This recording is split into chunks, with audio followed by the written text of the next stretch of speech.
It is now the day of Ash's battle against Bee. Ash excitedly runs out to the battlefield. He can hear cheers for him as he steps out and greets his fans happily.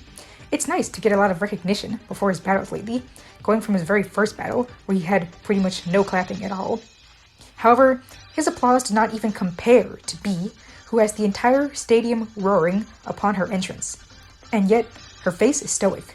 She gives only a small smile, barely even noticeable, before refocusing her attention onto Ash. The two stare each other down, and Ash tells Bee that he spent all of the previous day reading up on her and her battling style, and he's sure it'll be a great match. Bee tells Ash that she's watched all of his recent matches after hearing what a rising star he was in the Galar League, and is excited to battle him. She tells him that she won't hold back, and he can expect a battle unlike any other. This is music to Ash's ears, and so the battle begins. Bee starts the match with Hitmontop, while Ash starts with his Galarian Farfetch'd. Ash tells Farfetch'd that he's sure he'll do well in his first official gym battle. Farfetch'd takes these words to heart and becomes determined to take out a Pokemon. Hitmontop starts out strong with Triple Kick, which knocks Farfetch'd around easily. It tries to fight back with Brutal Swing and Rock Smash, but Hitmontop's counter does heavy damage back. Ash decides to try Fury Cutter as it gets more powerful with each strike. Sadly, this seems to be to his detriment, as Revenge deals too much damage for the bird to take. Farfetch'd tries to will himself to stay on his feet, but sadly falls, the concerned look on his trainer's face being the last thing he sees before his eyes close. Ash returns Farfetch'd, telling him that he'll do better next time. Ash sends out Corvisquire to take out Hitmontop with a single Retaliate. This, of course, makes the audience very excited, and they cheer loudly for one of their favorite birds. Bee commends Corvisquire on his power, and sends out Pangoro. Ash switches Corvisquire out through the use of his new move, U-Turn, and brings out Pikachu, preferring to save the flying type for later. The battle between Pikachu and Pangoro is intense, with Pangoro getting a lot of huge hits in, but ultimately Pikachu comes out on top. Bee then sends in her Surfetch'd. Ash's Pokédex informs him that this is the evolved form of the Galarian Farfetch'd. Ash thinks the Pokemon looks cool, and is excited over the thought of his Farfetch'd becoming a Surfetch'd someday. The Pokemon's strength impresses him too, as Bee's Surfetch'd is able to beat the exhausted Pikachu using his shield to block all of Pikachu's attacks, and his sword to hit a hard revenge attack. Drizzile is sent in next. She also struggles against Surfetch'd due to its easy ability to block attacks, but she is able to just barely get the win over it. Last is Bee's Machamp, who uses her strength attack to take down Drizzile. Last, Ash brings Corvisquire back in to start things off with his signature Retaliate, and Machamp hits back hard with Revenge, dealing a lot of damage to Corvisquire. So now, it's Dynamax time. With Dynamaxed Corvisquire facing Gigantamaxed Machamp. Despite Machamp's massive power, Corvisquire's type advantage is just too much, and Ash ends up getting the win and earning his fighting badge. The crowd cheers upon Ash's victory, with most of the audience cheering for Corvisquire, and despite his exhaustion, the bird can't resist proudly flying around and doing a few victory laps around the stadium. While this is happening, Bee congratulates Ash over his win, telling him that it was definitely a great battle, and she looks forward to seeing how he does during the rest of the Galar Gym Challenge.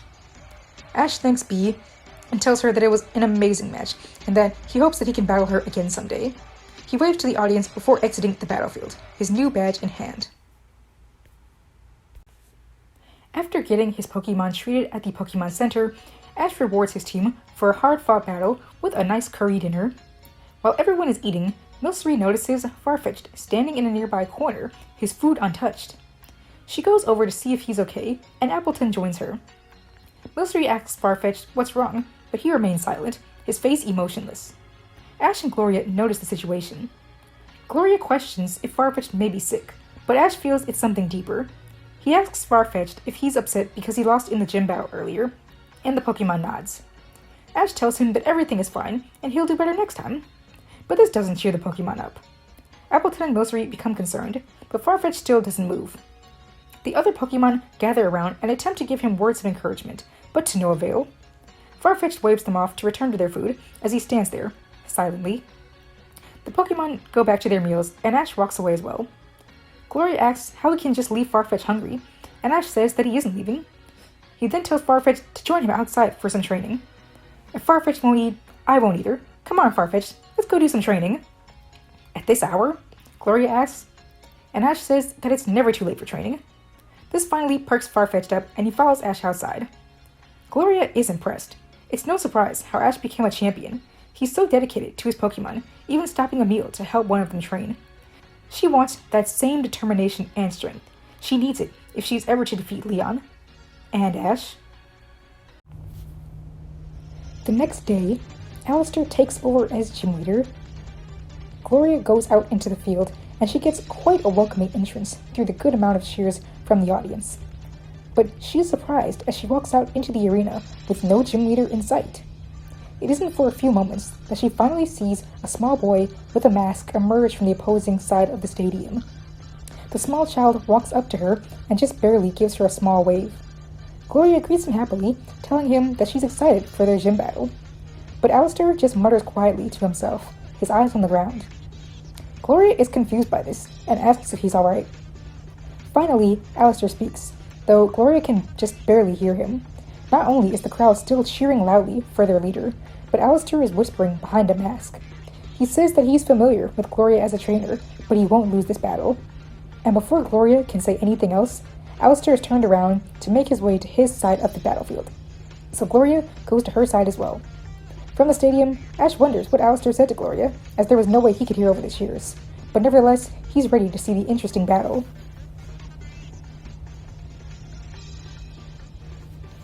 Alistair starts the battle with his Galarian Yamask, and Gloria sends out her newly evolved Appleton. Gloria starts the battle with Appleton's new Apple Acid, which does huge damage to Yamask. Instantly, Gloria feels she has the upper hand, but Alistair seems unfazed. This confuses Gloria until Alistair simply commands Yamask to use Disable, though his voice is so quiet that Gloria could barely hear it. A shiver tears through Appleton, but otherwise she seems fine. Gloria thinks Alistair's attack must have simply failed or missed, so she orders another Apple Acid. Appleton tries to use the attack again, but no matter how much she tries, she can't use the move. Alistair then has Yamask use Brutal Swing, which surprisingly deals heavy damage. Not really understanding what was going on, Gloria switches to Dragon Pulse, but Alistair has Yamask block the attack with its Relic Fragment. Alistair then tells Yamask to use Disable against that too. When Appleton tries to use the attack again, she finds herself unable to, and Alistair has Yamask hit hard with Hex. Gloria is now beyond confused. She isn't sure what is going on, so she does the only thing she can think of. She consults her Rotom phone, and her Rotom phone alerts her that Yamask had been using Disable, preventing her Pokemon from using their moves for a short while. Now, Gloria is terrified to make a move, worried that her Pokemon will be hit with another Disable, and Alistair takes this chance to continue attacking as Yamask uses Brutal Swing repeatedly. Gloria realizes that she must attack or Appleton will go down. Thankfully, she has another grass move at her disposal, and she gets off a Grassy Glide attack. Yamask goes for Disable, which does work, but Gloria's Rotom phone alerts her that the initial Disable should have ended by now. So Gloria orders Appleton to use Apple Acid again, which she does, and it's enough to take Yamask down. Gloria praises her Pokemon for getting through that tough situation. Alistair calls Yamask back and whispers something to it. At this point, Alistair's eyes seem to glow a deep purple, and he sends out his Mimikyu next. Gloria starts off with another Grassy Glide, but Mimikyu's Disguise ability lessens the blow, and thanks to Appleton's previous damage, he takes her down with a single slash. Gloria swaps to her new Arctozolt next, and goes in strong with Bolt Beak, but Mimikyu easily dodges the slow Pokemon's attack and uses Hone Claws. Gloria tries an Icicle Crash, but Mimikyu is still able to dodge. So Gloria tries to take a page out of Ash's book and try something different, as this speed disadvantage isn't going to be very helpful. So she has Arctozolt use Freeze Dry on the ground. The frozy ice and floor trips up Mimikyu, who struggles to move around as easily. Gloria has Arctozolt slide around on the ice-covered floor, which she's able to do naturally, almost like an ice skater. She goes in for another Bolt Beak, and with her speedy skating and Mimikyu's slowed movements, Mimikyu is knocked back by the attack, but retaliates with Shadow Sneak. Arctozolt slides back, but is able to keep her footing and go back to skating around. She then fires off another Freeze Dry, while Mimikyu tries to go for more slashes, but it is pushed back by the Freeze Dry and flies backward. Gloria tells Arctozolt to finish things, and use another Icicle Crash while Mimikyu is down. Alistair yells for Mimikyu to get back up, but the attack lands, and ends up defeating Mimikyu. Gloria congratulates Arctozolt on her win, and the frozen bird thing cheers happily. Alistair calls his Pokemon back, and his eyes glow once more, scaring Gloria. Cursula is Alistair's next choice, and it immediately hits the fossil with ancient power before she can even react. Gloria tells Arctozolt to use Bolt Beak, but Alistair has Cursula dodge and use Curse. With a curse laid on Arctozolt, she falls over in immense pain. Gloria begs her to stand up, but Alistair has his Pokemon use Hex to finish Arctozolt off before taking too much damage. Gloria tells Arctozolt that it did well, and calls it back to its Pokeball. Raboot is Gloria's next choice, and Alistair wastes no time in having Cursula pelt the rabbit with ancient power. Gloria orders Raboot to dodge, but Cursula is in fact far too fast. It uses a strong Hex which does heavy damage. Gloria decides it's now time to bring in her secret weapon, a brand new move, Flame Charge. Cursula dodges the attack, but Gloria tells Raboot to just keep attacking. Eventually, her speed raises from using the move so much that she's fast enough to not only keep up with Cursula, but to also land an attack. Alistair calls for a final ancient power, and Gloria calls for Flame Charge. Raboot quickly jumps across the rocks and kicks one back at Cursula, smacking it in the face and taking it down. Alistair calls his Pokemon back, and he's quiet. He just stands there, silently, unmoving. Even the audience is stunned into silence. Alistair's eyes glow an intense purple once again, and this time the glow doesn't fade. Alistair speaks, and his words are clear. Only one Pokemon left. How lonely. How frightening. Alright, Gloria. You fought well, but everything ends here. My next Pokemon will swallow everything into darkness. The speech shocks Gloria and the audience, but she has no time for a rebuttal as Alistair sends out his final Pokemon, Gengar. The ghost flies around and taunts Raboot. Raboot attempts to try a Flame Charge, but even with her now increased speed, somehow she still can't outspeed Gengar. Alistair has Gengar put Raboot to sleep with hypnosis. Gloria helplessly calls out to Raboot to wake up, but to no avail. Gengar then defeats Raboot with a now boosted Hex. Gloria calls Raboot back and praises her for her earlier win. Gloria is very nervous about this Hypnosis Hex combo attack, but she thinks she can get by with Dynamax. Gloria's last choice is Nickit.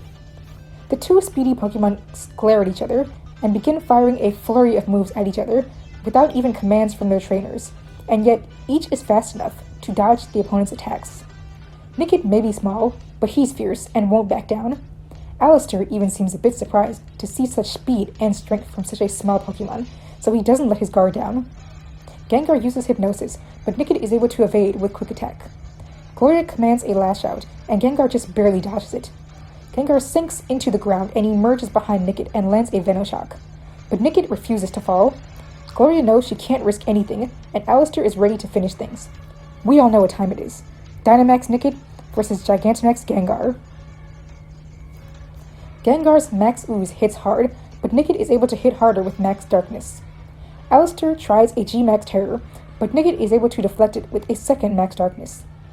Alistair calls for another Max Ooze, and this attack deals massively more damage, with Nickit's lowered special defense and Gengar's raised special attack. The fox struggles to keep his footing in the poisonous bath, but he manages to hold on and finish off Gengar with a final Max Darkness. Gloria runs to Nickit and hugs him as he shrinks down. The purple glow fades from Alistair's eyes, and he calls his Pokemon back. He walks up to Gloria, congratulating her, telling her what a great battle that was. Gloria is given the Ghost Badge, and the crowd cheers for her and Nickit. Gloria has a quick interview after the battle, and is asked how she feels about having 4 gym badges. Gloria states that she is thrilled to have gotten 4 badges so quickly, and she couldn't have done it without her amazing Pokemon.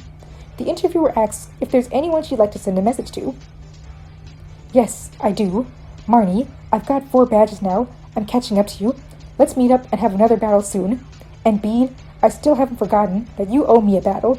I'm much stronger now, so I'll be able to take you down for sure. The interviewer thanks Gloria for speaking with her, and she thanks them before she exits the battlefield. Right as Ash and Gloria get their gift-heavy balls and exit the gym, Ash trips over something. He's shocked to see it's a fossil, one that he hasn't seen before. It turns out to be the fossilized fish, and upon bringing it to Carolus, who was still on the outskirts of Stow-on-Side, she revives it into a Dracovish, which she gives to Ash. Again, since this Pokemon is on Ash's Journeys team, I wanted to include it here. So Ash's team is now complete. His lineup is Pikachu, Corvisquire, Drizzile, Carkol, Galarian Farfetch'd, and Dracovish.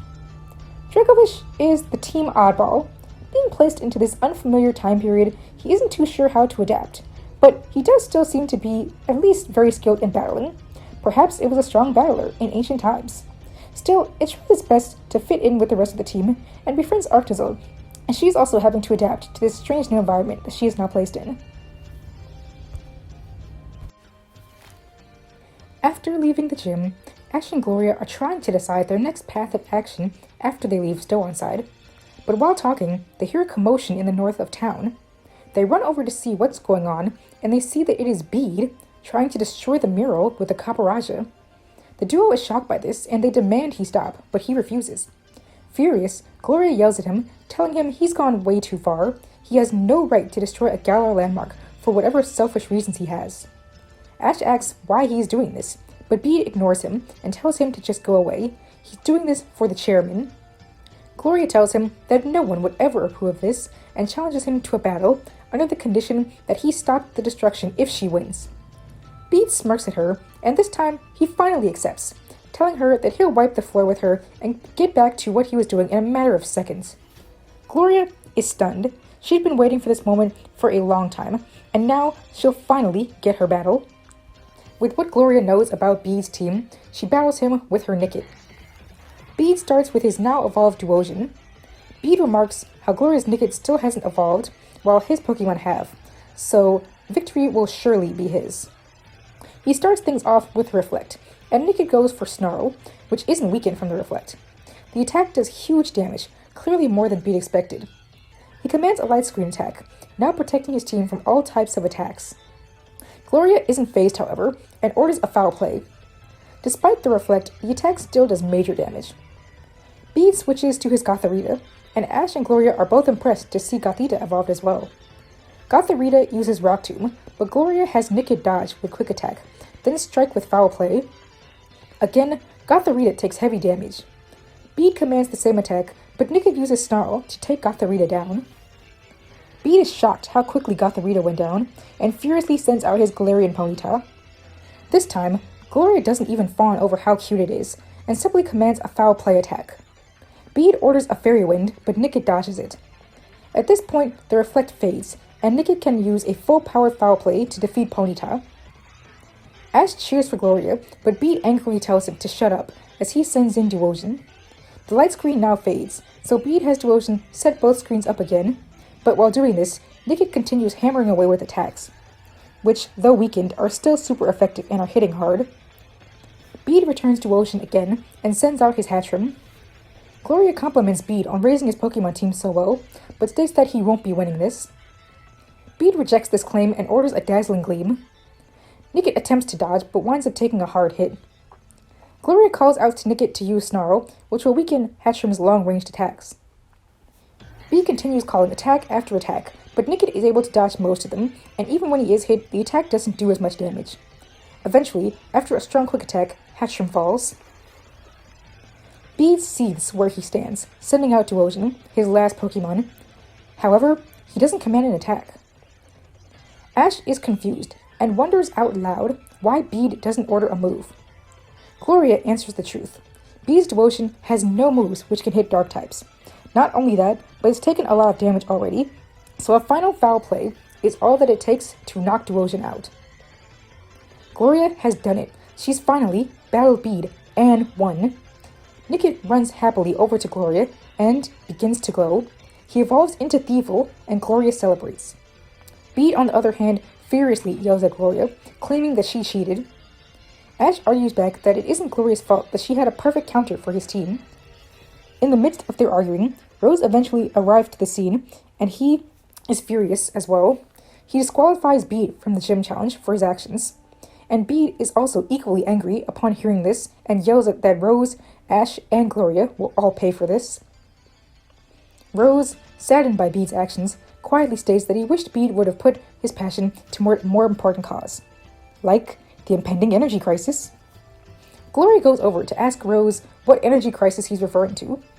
Rose then explains that there is a very special power source that gives Galar all of its energy, but that it hasn't reached its full potential. Ash asks what this power source is and why it isn't at full potential. Rose says that it's because many people think that this source is dangerous and that using it in large quantities could be harmful. But Rose, on the other hand, disagrees and believes that the entire region could greatly benefit if only someone would listen to him about about this energy source. Gloria has a few more questions about this mystery source, but before she can even think to ask them, the mural behind them crumbles to the ground, revealing rock statues of two Pokemon holding a sword and shield. Everyone is in awe, and Sonia, who just arrived to the scene, rushes over to take pictures, exclaiming that they must have something to do with Galar's history, perhaps even the sword and shield-wielding person from the Bidewdrop Inn. Gloria prepares to ask Rose about the energy crisis again, but Ash's stomach growls right at this moment, and he exclaims that he is hungry. Rose tells them that it's fine and that they should go have a meal, as they've had a long day. He also apologizes again on behalf of Bead. The trainers thank him for everything and head off. After they leave, Rose sighs and walks off, muttering that he wishes more people cared enough to take the energy crisis seriously. After all, it could mean the end of Galar's gym challenge and Galar itself. Later that night, Ash, Gloria, and all of their Pokemon have a special dinner to celebrate Devil's evolution. While waiting for the food, the Pokemon begin dancing, enjoying themselves. Milcery happily spins around, still holding the heart sweet she was given, and this causes her to evolve into Alchemy. Gloria scans the new evolution with her Rotom phone, and notices that her Alchemy looks slightly different from the one on her screen, and the phone informs her that Alchemy have different flavors which change the way they look, and hers is lemon flavored. Gloria is happy over having another new evolution. Her team is becoming stronger each passing day. Surely at this rate, there's no way she'll ever lose another battle. Ash and Gloria learn that they must travel through the Glimwood Tangle in order to get to the next gym. Along the way, they run into Hop again, and of course he's looking for a battle. Ash is excited to see how Hop has grown since their last match, so he accepts the challenge. Unable to even wait for Hop to call out one of his Pokemon, Ash sends out Drizzile immediately. Right off the bat, Hop surprises Ash with another brand new Pokemon, a Trevenant. Ash doesn't let the type disadvantage stop him, so he has Drizzile remain in the battle. But clearly, the odds are in Hop's favor, and Trevenant is able to defeat Drizzile quite easily. Despite that, Ash compliments Drizzile and recalls her, sending out Carkol in her place. Now with the type advantage, Carkol easily takes down Trevenant. Hop decides to send in another new Pokemon, Heatmore, and the battle of fire types commences. Carkol also does heavy damage to Heatmore thanks to his rock type attacks, but is eventually taken down. Pikachu is brought in, and though he takes a lot of damage and becomes burned, he is able to defeat the Anteater. A new Snorlax is next for Hop, and Ash mentions that he also has a really strong Snorlax, and is excited to see Hops in action. The giant bulky Pokemon is able to best the weakened Pikachu, though he becomes paralyzed by static. Ash decides to bring in his new Dracovish, and the wild behemoth proves his strength right off the bat, by taking out Snorlax while barely breaking a sweat. Hop decides on a quicker Pokemon next, and goes with a new Boltund, who Ash is impressed by, as he's not seen a Boltund before. Boltund proves his strength as he actually ties with the equally powerful fossil Pokemon.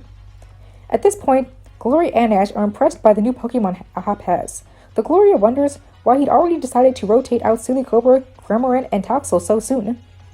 Perhaps he's rotating around a larger team for more variety. After all, having more Pokemon to challenge Leon with is a smart idea. Ash brings in Corvisquire next, as he's unsure if Farfetch can handle Hop's next Pokemon, Rillaboom. Though upset at being unable to battle his rival immediately, Corvisquire agrees to battle this time. The battle is long, and Corvisquire nearly goes down to the powerful Gorilla, who's even stronger than ever, but his super effective attacks eventually defeat Rillaboom, and once the battle ends, Corvisquire evolves into Corviknight. Ash is excited over this evolution, and asks that Hop bring out his own Corvisquire for the long-awaited rival battle. But Hop, after returning his Pokemon, states that he didn't have Corvisquire with him once again. At this point, Corviknight screams angrily at Hop. Ash, in shock, asks the giant bird what is wrong. Corviknight continues to squawk at Hop despite him being unable to understand. Gloria runs up and asks Hop why he didn't have Corvisquire or his partner Wooloo with him for that matter. And what happened with his other new Pokemon? Dejected, Hop turns away and admits that a while ago he lost another battle to Bead and figured that another team swap might help him out and do better. And while he got wins against many trainers, he still had the occasional bad loss. He'd been wondering if deep down, maybe Wooloo and Corvisquire and his other new captures simply weren't strong enough. As someone who just recently vowed to never lose another battle again, Gloria can understand Hop's frustration. After all, she knows that she would be quite upset if she were to lose another battle again, even a minor friendly battle. And yet, she still feels that there's something more to this, that there's something deeper going on here. So she asks Hop why this is so important to him. And Hop confesses that he has to become stronger, no matter what it takes. He started out his gym challenge as the most talked about prodigy, but now it's like he loses every other battle. He started to become concerned that people would talk down about him if he kept losing battles. He desperately didn't want to ruin Leon's name with constant defeats, being that he's his younger brother, so he decided to start using different Pokemon. Ash asks what about Rillaboom, as Hop has never stopped training him or removed him from his team. And Hop defensively argues that Rillaboom can't be the issue. He's a Pokemon from his brother Leon. He could never be the issue. It has to be him. It has to be his own Pokemon that are the problem. Shocked, Ash and Gloria remain silent for a while, as they aren't even sure what to say. After all, it's ultimately Hop's decision on what Pokemon he trains. Ash tells Hop that it's fine to try out new Pokemon, but he shouldn't give up on the ones he has. Removing Pokemon from his team won't make them stronger. Training will.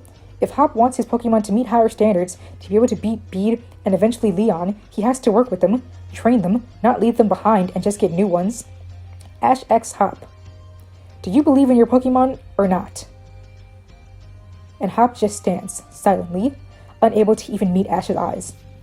Corviknight angrily shouts at Hop after his trainer's lecture, but Hop simply sighs and walks off. He wishes the two good luck at their upcoming gym battle. Ash calls out to him as he walks away, but he doesn't even turn around.